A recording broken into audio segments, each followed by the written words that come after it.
His Excellency Jair Messias Bolsonaro, President of the Federative Republic of Brazil, and to invite him to address the Assembly. Ok. Bom dia a todos. Senhor Presidente da Assembleia Geral, Abdullah Shahid, Senhor Secretário-Geral das Nações Unidas, Antônio Guterres, senhores chefes de Estado e de Governo e demais chefes de delegação, senhoras e senhores, é uma honra abrir novamente a Assembleia Geral das Nações Unidas. Venho aqui mostrar o Brasil diferente daquilo publicado em jornais ou visto em televisões. O Brasil mudou e muito depois que assumimos o governo em janeiro de 2019. Estamos há 2 anos e 8 meses sem qualquer caso concreto de corrupção. O Brasil tem um presidente que acredita em Deus, respeita a Constituição, valoriza a família e deve lealdade ao seu povo. Isso é muito. É uma história da base se levarmos em conta que estávamos à beira do socialismo. Nossas estatais davam prejuízos de bilhões de dólares no passado. Hoje são lucrativas.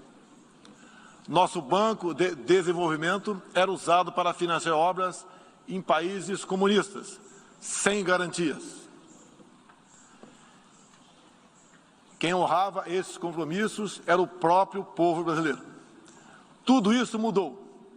Apresento agora um novo Brasil, com sua credibilidade já recuperada diante do mundo. O Brasil possui o maior programa de parceria de investimentos com a iniciativa privada de sua história. Programa que já é uma realidade e está em franca execução. Até aqui foram contratados 100 bilhões de dólares de novos investimentos e arrecadados 23 bilhões de dólares em outorgas. Na área de infraestrutura, leiloamos para a iniciativa privada 34 aeroportos e 29 terminais portuários. Já são mais de 6 bilhões de dólares em contratos privados para novas ferrovias. Introduzimos o sistema de autorizações ferroviárias, o que aproxima nosso modelo ao americano. Em poucos dias recebemos 14 requerimentos de autorizações para novas ferrovias, com quase 15 bilhões de dólares em investimentos privados. Em nosso governo, promovemos o ressurgimento do modal ferroviário. Como reflexo, menor consumo de combustíveis fósseis e redução do custo do Brasil, em especial no barateamento de produção de alimentos. Grande avanço vem acontecendo na área do saneamento básico.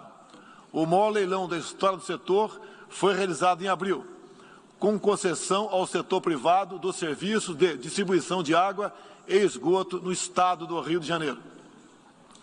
Temos tudo o que o investidor procura: um grande mercado consumidor, excelentes serviços, tradição de respeito a contratos e confiança no nosso governo. Também anuncio que nos próximos dias realizaremos o leilão para a implementação da tecnologia 5G no Brasil.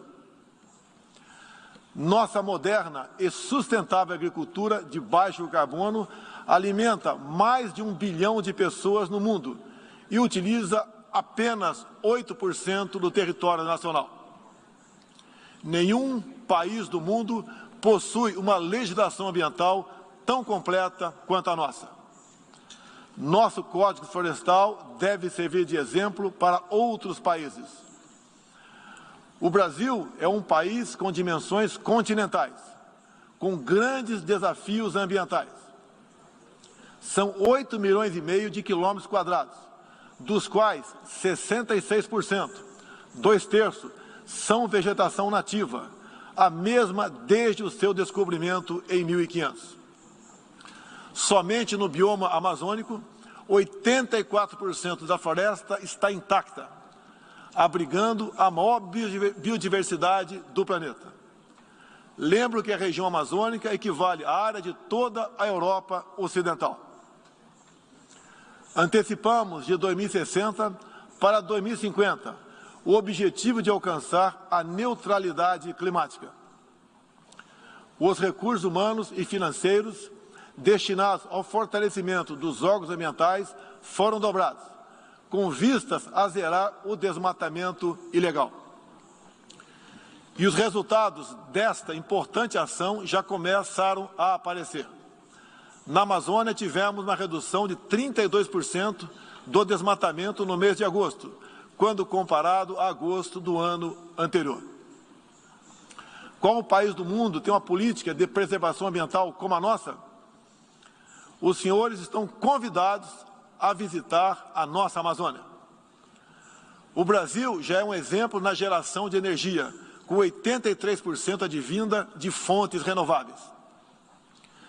Por ocasião da COP26, buscaremos consenso sobre as regras do mercado de crédito de carbono global. Esperamos que os países industrializados cumpram efetivamente seus compromissos com o financiamento de clima em volumes relevantes. O futuro do emprego verde está no Brasil. Energia renovável, agricultura sustentável, indústria de baixa emissão, saneamento básico, tratamento de resíduos e turismo. Ratificamos a Convenção Interamericana contra o Racismo e formas correlatas de intolerância. Temos a família tradicional como fundamento da civilização. E a liberdade do ser humano só se completa com a liberdade de culto e de expressão. 14% do território nacional, ou seja, mais de 110 milhões de hectares, uma área equivalente à Alemanha e França juntas, é destinada às reservas indígenas. Nessas regiões, 600 mil indígenas vivem em liberdade e cada vez mais desejam utilizar suas terras para a agricultura e outras atividades. O Brasil sempre participou em missões de paz da ONU, de Suez até o Congo, passando pelo Haiti e Líbano. Nosso país sempre acolheu refugiados. Em nossa fronteira com a vizinha Venezuela, a operação acolhida do governo federal já recebeu 400 mil venezuelanos deslocados devido à crise político-econômica gerada pela ditadura bolivariana. O futuro do Afeganistão também nos causa profunda apreensão. Concederemos visto humanitário para cristãos, mulheres, crianças e juízes afegãos. Nesses 20 anos dos atentados contra os Estados Unidos da América, em 11 de setembro de 2001, reitero nosso repúdio ao terrorismo em todas as suas formas. Em 2022, voltaremos a ocupar uma cadeira no Conselho de Segurança da ONU. Agradeço aos 181 países, em um universo de 190, que confiaram no Brasil.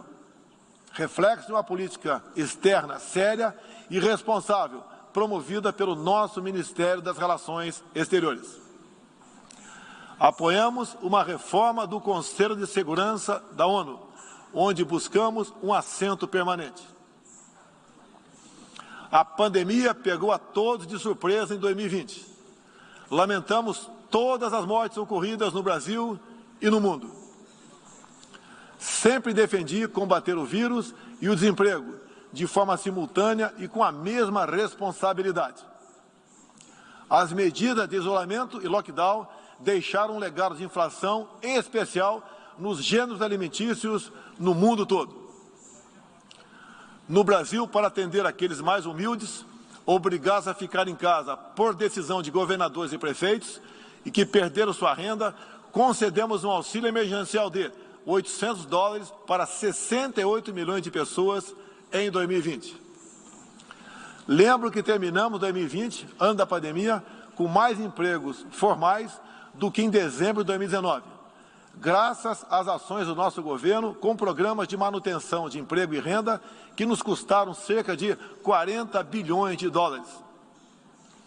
Somente nos primeiros 7 meses deste ano, criamos aproximadamente 1.800.000 novos empregos.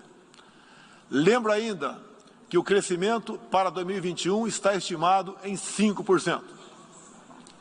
Até o momento, o governo federal distribuiu mais de 260 milhões de doses de vacinas e mais de 140 milhões de brasileiros já receberam, pelo menos, a primeira dose, o que representa quase 90% adulta. 80% da população indígena também já foi totalmente vacinada. Até novembro, todos que escolheram ser vacinados no Brasil serão atendidos. Apoiamos a vacinação. Contudo, o nosso governo tem se posicionado contrário ao passaporte sanitário ou a qualquer obrigação relacionada à vacina. Desde o início da pandemia, apoiamos a autonomia do médico na busca do tratamento precoce, seguindo recomendação do nosso Conselho Federal de Medicina. Eu mesmo fui um desses que fez tratamento inicial. Respeitamos a relação médico-paciente na decisão da medicação a ser utilizada e no seu uso off-label. Não entendemos porque muitos países, juntamente com grande parte da mídia, se colocaram contra o tratamento inicial. A história e a ciência saberão responsabilizar a todos. No último 7 de setembro, data da nossa independência, milhões de brasileiros, de forma pacífica e patriótica, foram às ruas, na maior manifestação de nossa história. Mostrar que não abre mão da democracia, das liberdades individuais e de apoio ao nosso governo. Como demonstrado, o Brasil vive novos tempos. Na economia, temos um dos melhores desempenhos entre os emergentes. Meu governo recuperou a credibilidade externa e hoje se apresenta como um dos melhores destinos para investimentos. É aqui, nesta Assembleia Geral, que vislumbramos um mundo de mais liberdade, democracia, prosperidade e paz. Que Deus abençoe a todos.